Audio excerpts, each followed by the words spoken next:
This morning we continue our study in the book of Mark, and we're going to be picking up with Mark chapter 1, verse 21 in just a moment.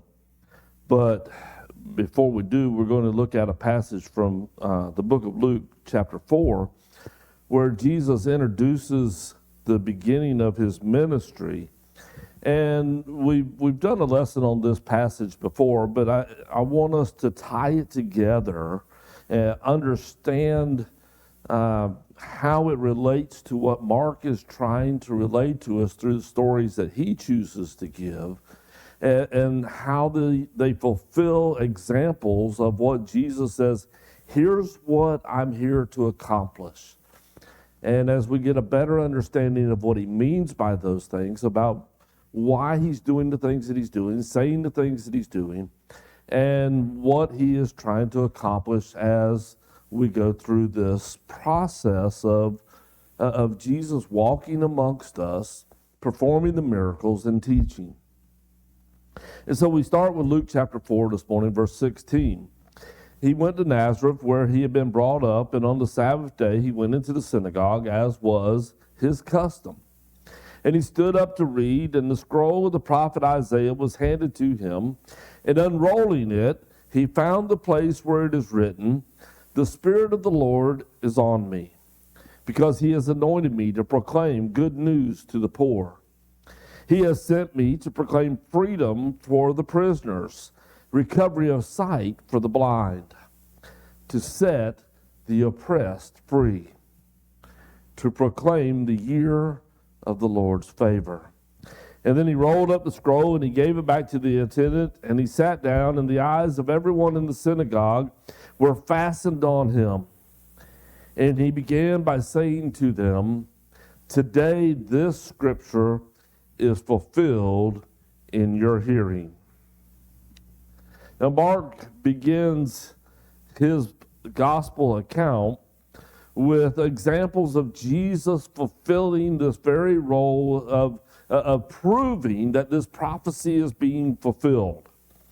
And it is the main thing that Mark is trying to prove, is that Jesus has the authority, that Jesus has the power. He is the one that is fulfilling these prophecies. He is the one that we need to pay attention to, that we need to follow, and be a part of what he is trying to do at all cost. And we'll see that more and more being built upon with each lesson that we go through. But this morning begins with this ideal of power and authority. And we've talked a little bit about this already, but Mark chapter 1, verse 21, Mark continues the story saying, they went to Capernaum, and when the Sabbath came, Jesus went into the synagogue and began to teach. Now Luke's passage told us this is his custom. I go to the synagogue, I teach. There, the people were amazed at his teaching, because he taught as one having authority, not as the teachers of the law. And just then a man appeared in the synagogue who was possessed by an impure spirit, and cried out, "What do you want with us, Jesus of Nazareth? Have you come to destroy us? I know who you are, the Holy One of God." "And be quiet," Jesus said sternly. "Come out of him." And the impure spirit shook the man violently, came out of him with a shriek. And the people were all so amazed that they asked each other, "What is this? A new teaching? And with authority? He even gives orders to impure spirits, and they obey him." Now, Mark is emphasizing this taught as one who had authority. He chooses to show from the very beginning of Jesus' ministry there is something different about him as a teacher.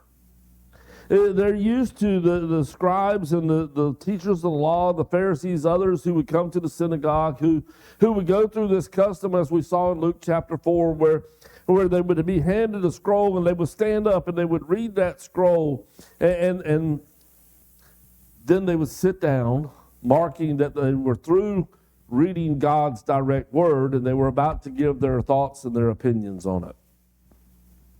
And so they would sit down and begin to expound upon the passage that they read while they were standing up. But when the people usually heard this, they recognized, here's somebody who's doing maybe the best that they can do, trying to explain it, trying to help tie it together. But the level of authority, the level of assuredness is not the same as what they hear and see when Jesus goes through this process. There's no doubt to what Jesus says. There's no, I think that it might mean this, but it could be this. There's not, I believe that this relates back to this prophecy, or that it occurs in this passage. When Jesus spoke, he said, this is how it is. This is what God meant. This is the understanding that you need to take away from this. This is the application of this. And there was this real difference between how Jesus presented it and how they were used to hearing it. It's the reason that the Pharisees and others drew their lines in the sand. We think that this is what God means, but we're going to draw this line here, and that way, if we don't cross our line, we don't cross God's. It's the reason that there were disagreements and confusions. It's why there were Pharisees and Sadducees and Essenes and all these different groups, because they had different thoughts and different ideas. The same is true today. Why do we have all these different denominations? Because we are a group of people who don't have the same level of authority, of power, and understanding that Jesus had. And too many times we draw our own lines in the sand. Too many times we fall upon our own ideas, our own desires, our own applications, rather than falling back to Jesus and his authority. Jesus spoke the words, and then with clear, concise explanations that presented to everyone as the truth, and that he was authorized to share it. He was not a prophet who just spoke in mysteries. He was not a Pharisee or a Sadducee with an agenda. He was a part of the Godhead, one who knew what it meant because he was there when it was original.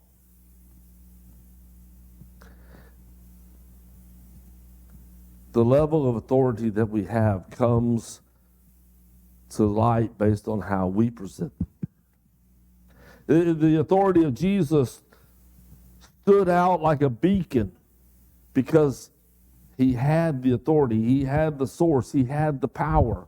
He was the source. Our level of authority shines out less than his, but there are degrees that we can see about who's an authority and who's not as much an authority simply by where we get our information. When I preach, or when I say things that I read the passage and I let it speak for itself, there's a difference to that presentation of authority versus when I start expounding upon it.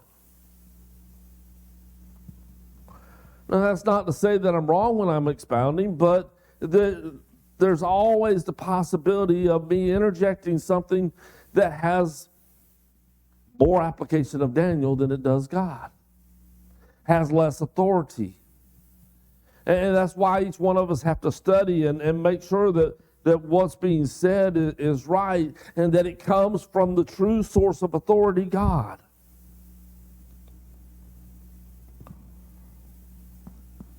As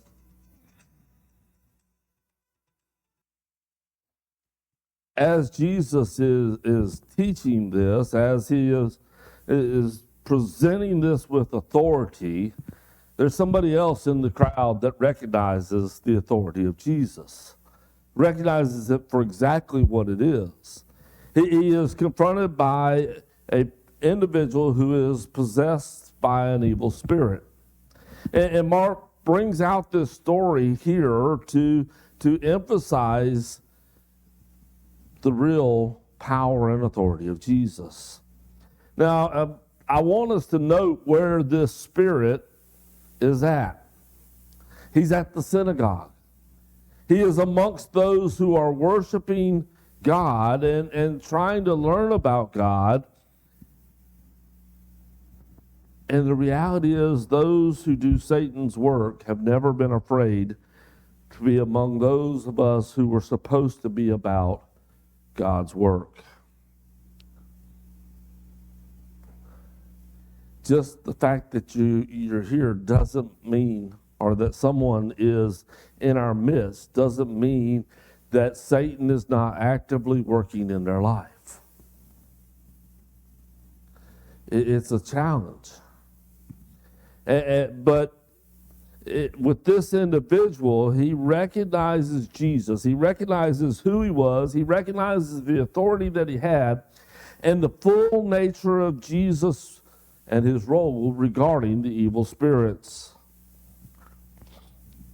He has sent me to proclaim freedom for the prisoners, to set the oppressed free, as we read in Luke.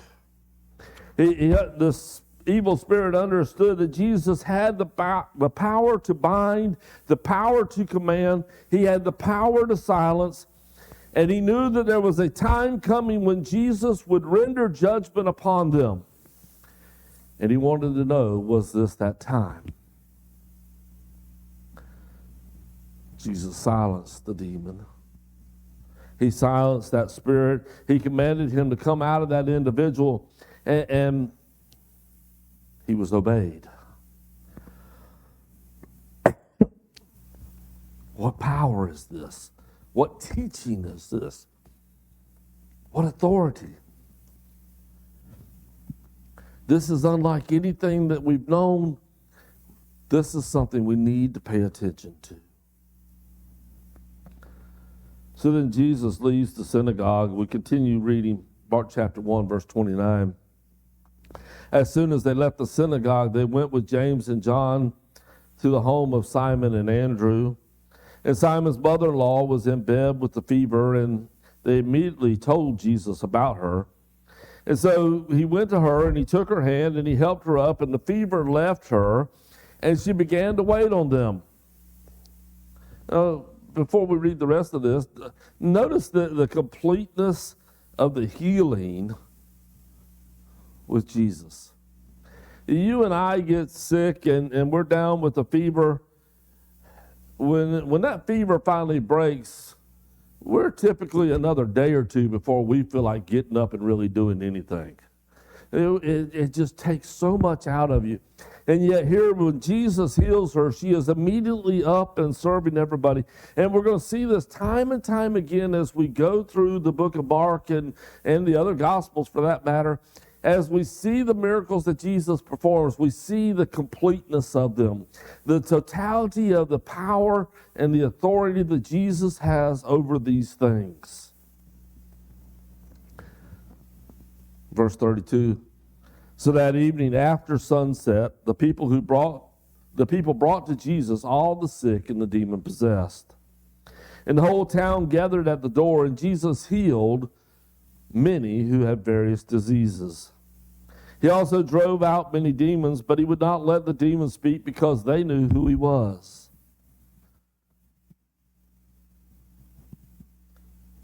For the Jews, the Sabbath ended at sundown. That's the end of the day, beginning of the new day. Through the night, all the next day, ending at night the next day. We go midnight to midnight. They went sundown to sundown. And so with all of the restrictions that the Pharisees and others had put in place regarding the keeping of the Sabbath, and we'll talk about that more in a future lesson, they had to wait till that evening to really begin to come out and do. And so as soon as it was no longer considered the Sabbath, they began to flood to where Jesus was, and they were bringing the sick and the demon-possessed, and it says that the whole town gathered at the door. People who are desperate for hope react quickly to the news. They heard what happened at the synagogue. Those that were there spread the news quickly. I would almost bet that those that heard, those that were there with the healing of Peter's mother-in-law, that news had spread quickly. And the more that it spread, the more hope began to arise, the more people began to wonder about the power, about the authority, and they began to flock to Jesus so that he can provide the hope that they're looking for.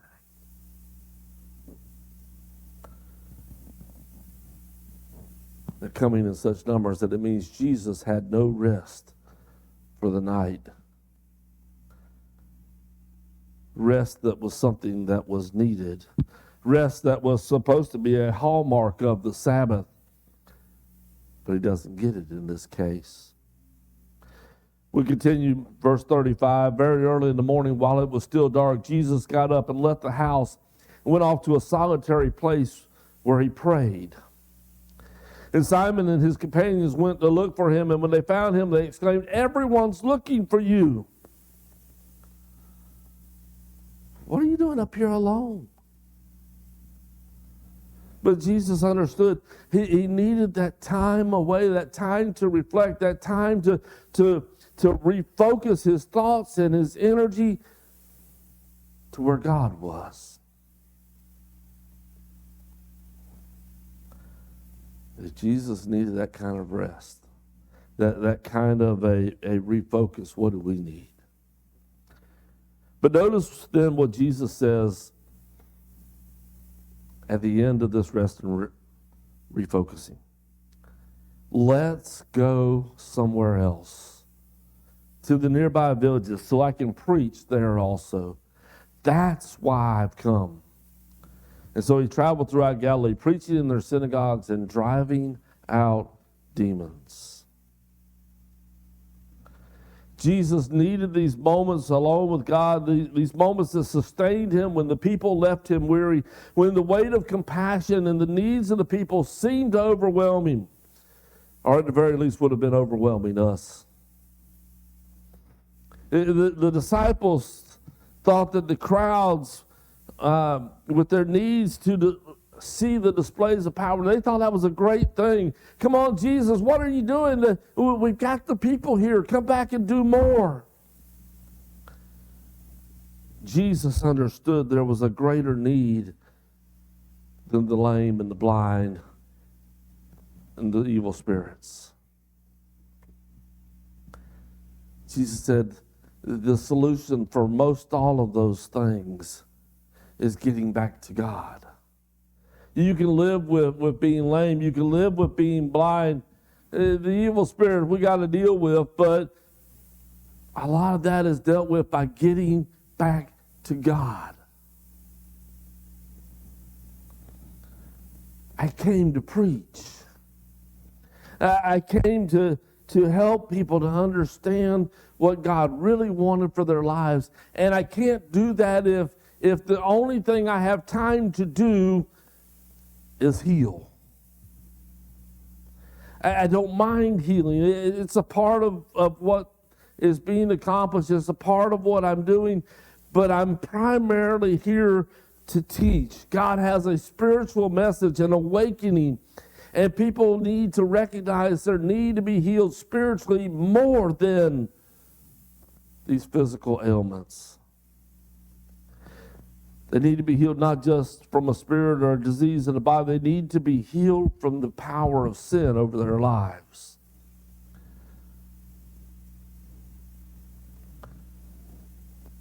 But Jesus can't help but help.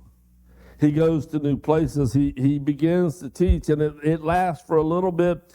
But again, the news and the power, it overwhelms the situations, and more people come for the healing. In our last portion of text for this morning, Mark chapter 1, verse 40, a man with leprosy came to him and begged on his knees, "If you are willing, you can make me clean." And Jesus was indignant. He reached out his hand, he touched the man. "I am willing," he said, "be clean." And immediately the leprosy left him and he was cleansed. Now notice the man had absolutely no doubt that Jesus could heal. He has recognized the power and the authority of Jesus. You can make me clean. The question was, would he? And the man had probably felt abandoned by people. He may even have felt abandoned by God. I'm sure he's lifted prayers up, and all this time he's remained in this situation. And now here's Jesus. He has the power, he has the authority, but will he do something about it? Will he use those things?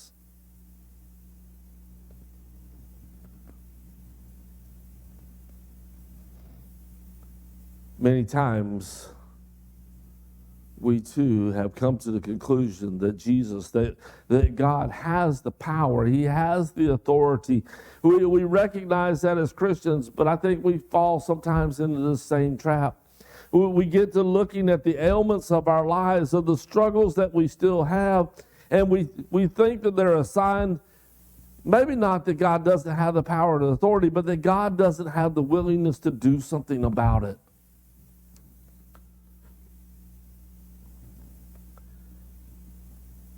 That's why Jesus was indignant.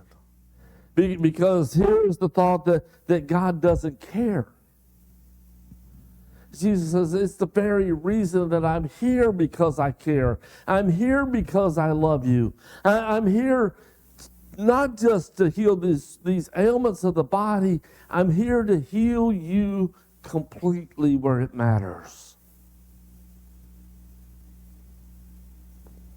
Jesus longed for them to understand that he was willing, that it was what he really wanted.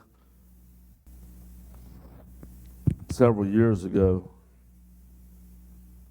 the group Casting Crowns came out with a song that really reflects this thought process. It's entitled, "Who Am I?" Who am I that the Lord of all the earth would care to know my name, would care to feel my hurt? Who am I that the bright and morning star would choose to light the way for my ever-wondering heart? Not because of who I am, but because of what you've done. Not because of what I've done, but because of who you are. I am a flower quickly fading, here today and gone tomorrow. A wave tossed in the ocean, a vapor in the wind. Still, you hear me when I'm calling. Lord, you catch me when I'm falling, and you told me who I am. I'm yours. I'm yours. Who am I that the eyes that see my sin would look on me with love and watch me rise again? Who am I that the voice that calmed the sea would call out through the rain and calm the storm in me? Not because of who I am, but because of what you've done. Not because of what I've done, but because of who you are. I'm the flower quickly fading, here today and gone tomorrow. A wave tossed in the ocean, a vapor in the wind. Still you hear me when I'm calling. Lord, you catch me when I'm falling.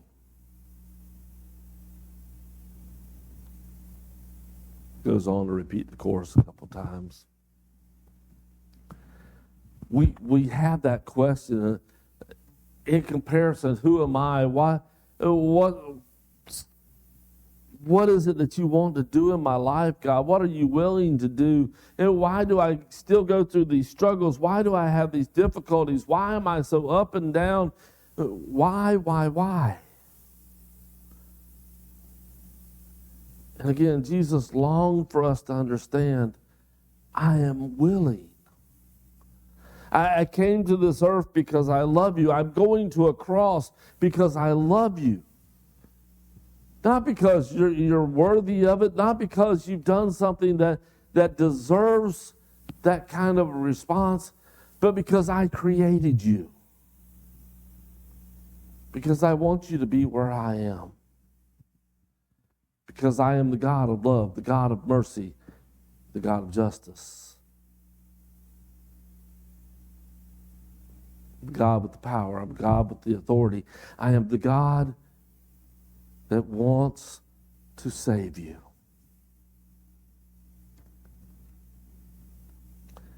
And I am willing to touch the untouchable, willing to heal the broken,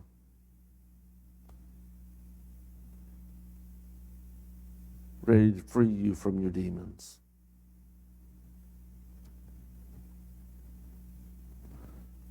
What a God that is that Mark is trying to display to us in these stories. And it's only going to become more and more clear as we progress through this.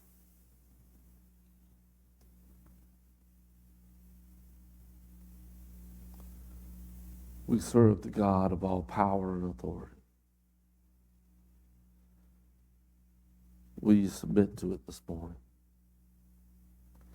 The lesson is yours.